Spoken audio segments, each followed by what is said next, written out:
সবথেকে বড় পাম ফল 1 কুইন্টাল ওজন এটা।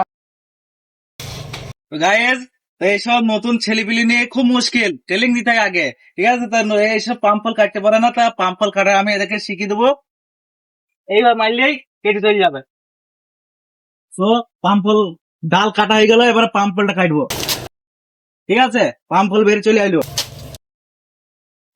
এরকম ভাবে পাম ফল কাটতে হয়, তাহলে নতুন ছেলেপিলি নিয়ে খুব মুশকিল।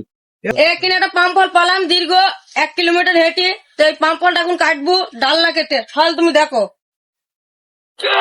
দেখো গাইস, পাম্প ফল ফাইনাল কেটে ফেলে দিলাম। এবার আমি তুলবো দিয়ে আস্তার জন্য নিয়ে যাচ্ছে। আস্তায় গাড়ি আইবে।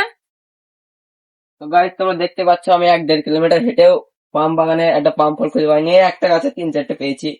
এই পাম ফল গুলো যদি আমি রাস্তায় না বের করি আমাকে 1 টাকা দেবে না। তাহলে দেখো কি করে আমি পাম ফল বের করি। তো গাইস, এ দেখো আজকের দিন সবথেকে বড় পাম ফল 1 কুইন্টাল ওজন এটা।